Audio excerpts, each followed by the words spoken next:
yeah, I've got the Elmyra2 from Neutral Labs. It's in white. It previously only came in black. It's a eurorack synthesizer. It's semi-modular, and it's a crunchy, lo-fi, digital, dirty sort of drone machine.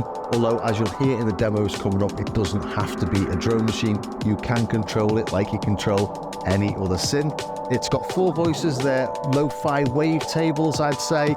It's got a really crunchy little delay in there. It's got a multimode filter, and it's also got this weird ouch circuit, which is basically a distortion circuit that comes with 4 of these little sort of circuits that you can put in there, and it's like circuit bending really. You can just stick resistors and transistors in there and see what happens if you like, if you know what you're doing. I don't think you have to really know what you're doing, just follow the manual. I think there's just one sort of capacitor or something you can't really stick in it, but other than that, just play around with it and mess up your sounds. Completely devastated with that. Anyway, let's plug it in and have a listen. Here we have it then. It's powered by a USB-C coming in the back here. And as you can hear, it's got a really crispy, crunchy, weird, dirty tone to it.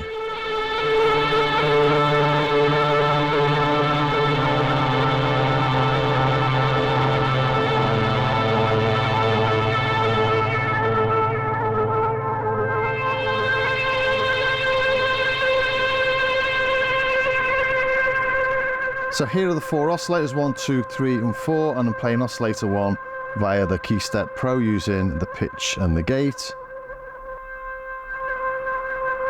And 2, 3, and 4, I've got fixed pitches.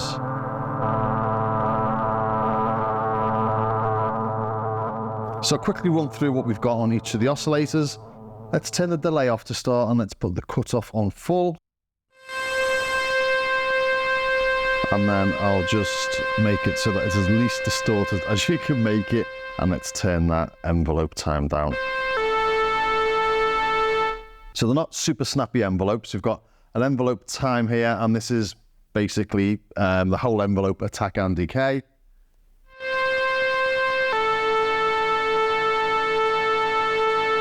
Goes really long.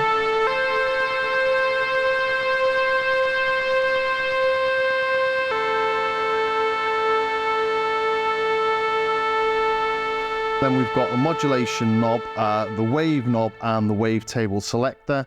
So we move through the wavetable with this potentiometer here, and we change the wavetable. There's 4 different wavetables in each. So let's go from a saw to a square, all very crunchy.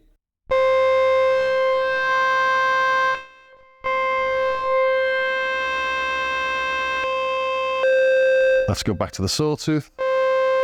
And then this knob here, this modulation knob, we've got 10 different modes here, from red, which is detune, green is a sub-oscillator, this minty colour is different chords, so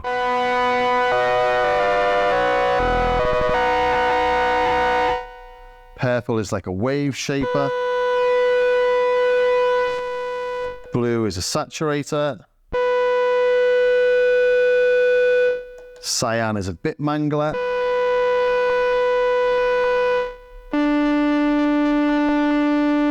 so that's flipping individual bits.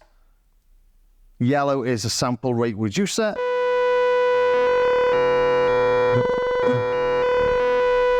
And white is noise.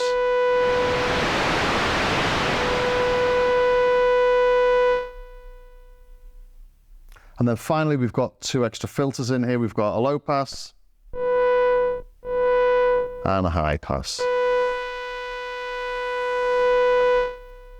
And both these knobs have got inputs across the top here.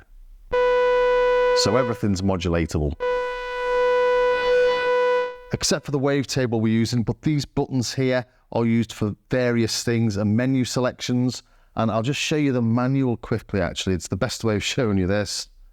So we have these codes here. Here's the filter codes. Then we've got signal routing codes, different octaves, reverb on and off, mix, saturation amount.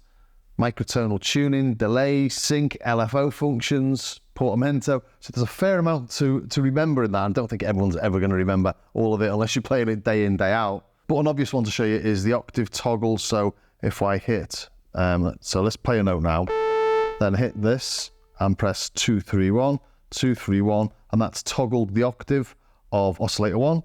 So it's an octave lower. Do it again, toggle it back up again, 2, 3, 1. It's an octave higher. When you turn it on, the mix saturation is on level 3, which is hard. If you want to put it on soft, hold the mod button again, and then 1, 2, 1, and then there's no mix saturation. So it's all gone a lot quieter. Let's turn it up a bit. Let's put that onto hard, so that'll be 1, 2, 4. Turn it down. So lots in there. The ones I use are changing the type of filter and the mix saturation amount and turning the reverb on and off. Let's put the reverb on. So that's 442. Like a really weird spring reverb.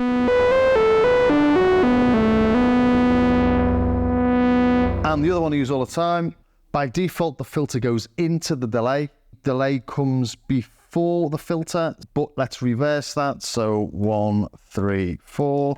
So now the delay will go into the filter.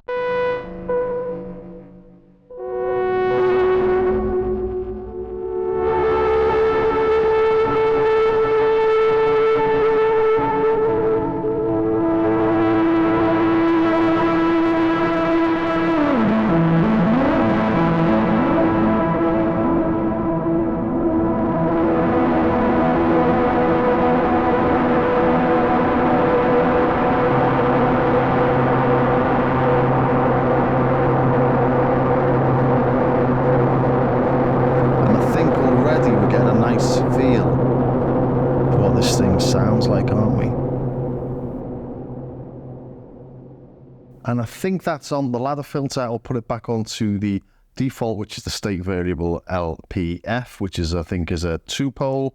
That's 332.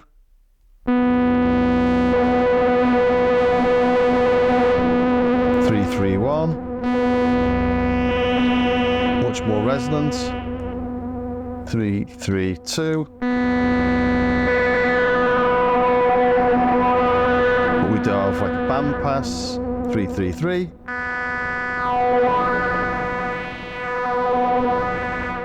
High pass, 3, 3, 4.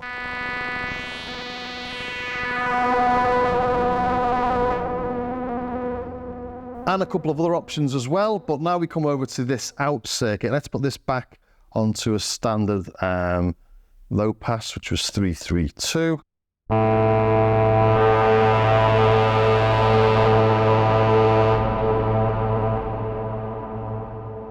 We've got two parameters on this. We've got choke and we've got bite. Choke is like a filter. So bringing the choke in and looking what happens to the graphs. It is like a filter.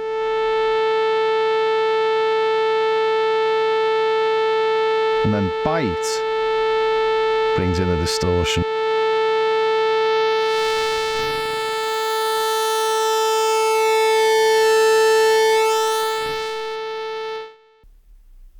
That makes things super loud, so let's just turn it all down a bit. Be careful bringing it in, there we go.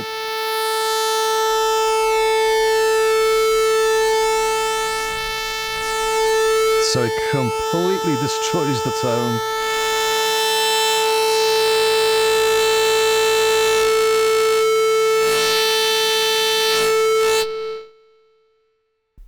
And if we change that onto another mode, let's put it onto the detune mode.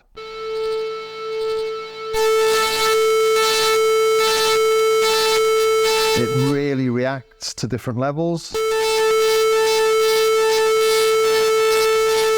And that's where these come in. So we get 4 of these. These are just little, almost like, as I said in the intro, circuit bending things. A few resistors and diodes and whatever else on there, and it just changes the feel of that.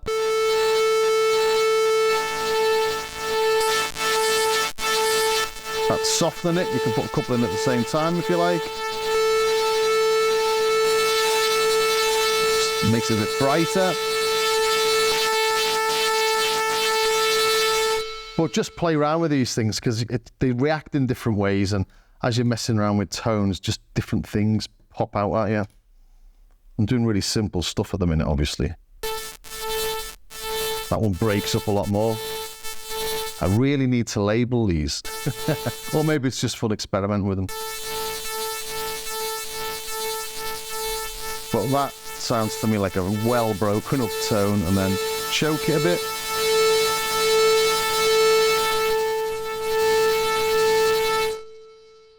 So then add into that some delay.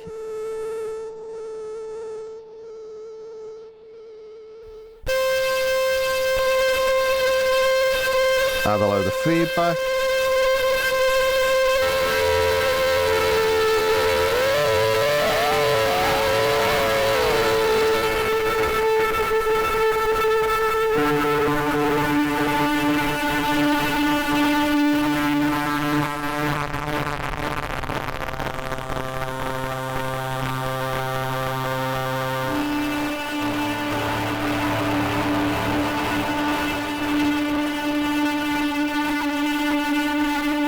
But one regret while I've been playing around with this is that I haven't constantly been recording what it's doing, because I would have come up with so many gorgeous, weird little effects.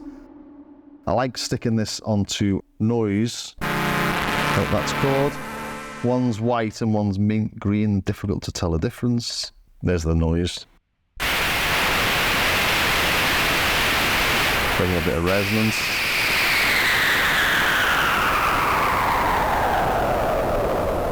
There's just so many types of noise and noise blasts and things you can get from this.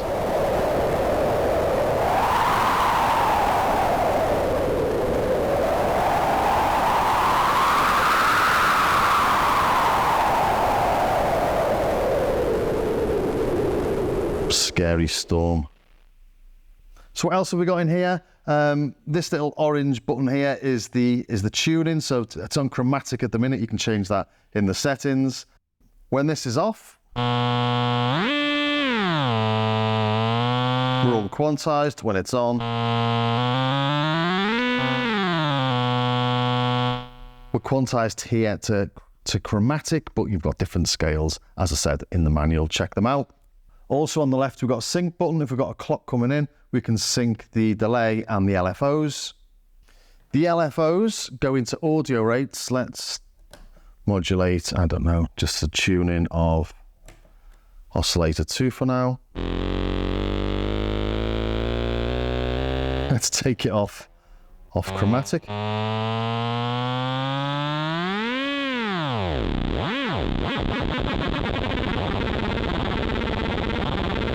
Pretty fast. It's actually nice sticking this into byte, actually.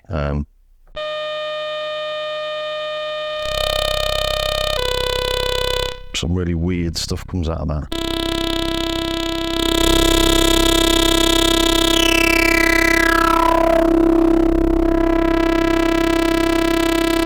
You can almost use byte in a more musical way, really. That's a triangle as your head. I think that's a triangle. It's not a sine, is it? That's a triangle. And then LFO2, let's put it into the same place, actually, is different wave shapes depending on where you've set this knob to. So it's like a short pulse. Let's turn the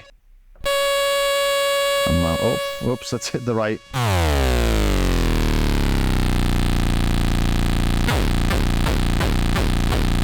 To more complex wave shapes.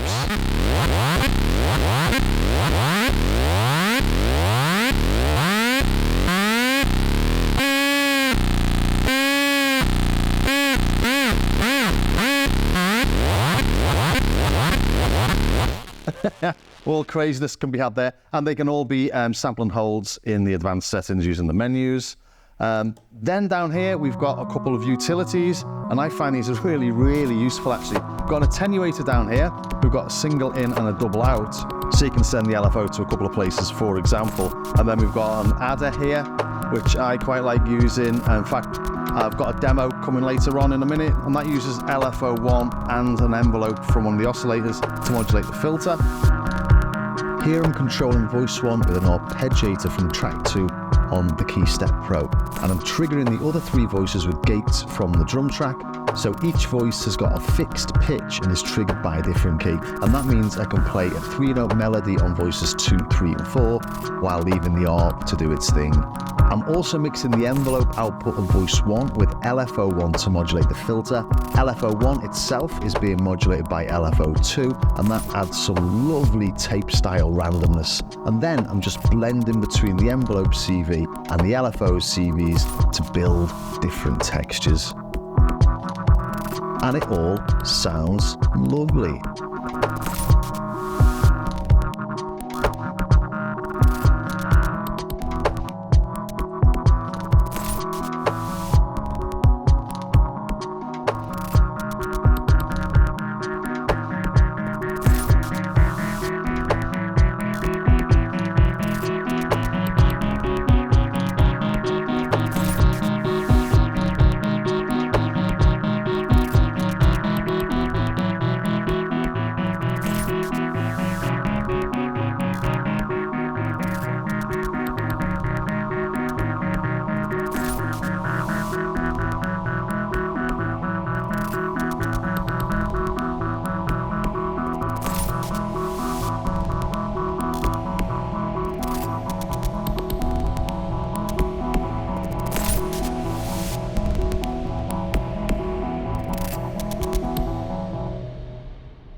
And finally, we've got a little sequencer here, and this can record settings of the tune knobs for 128 steps.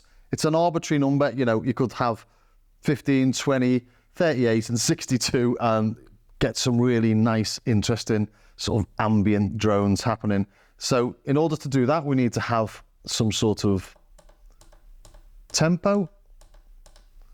So tap the tempo on the sync button there, we can see that flashing, then recording. So let's just record the sequence of tunings. So press in play and then gate it.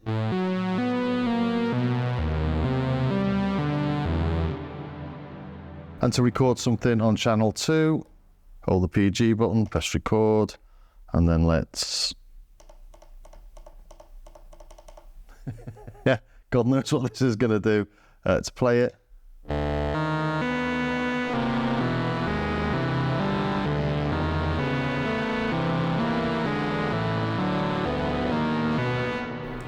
I'm not showing you anything particularly musical there, just how you use it.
I've been using the Keystep, obviously, to sequence stuff and using a DAW as well.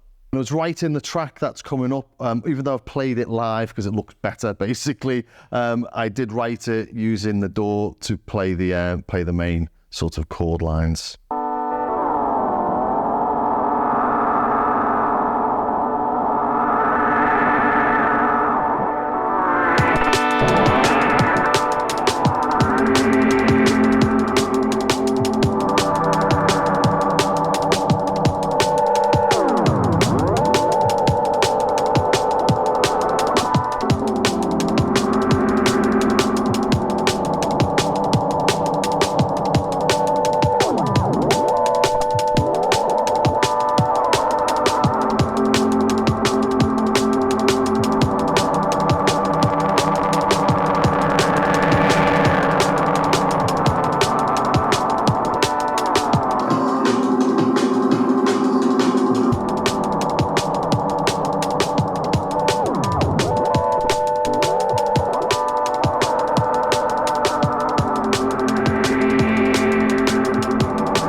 So there you have it. This just isn't a standard synth. It hasn't got standard oscillators. It hasn't got, well, definitely hasn't got a standard distortion circuit in there. It's just something that stands out on its own and it feels different. And I like different things because, as you can see around me, I've got lots of what you'd call standard synths.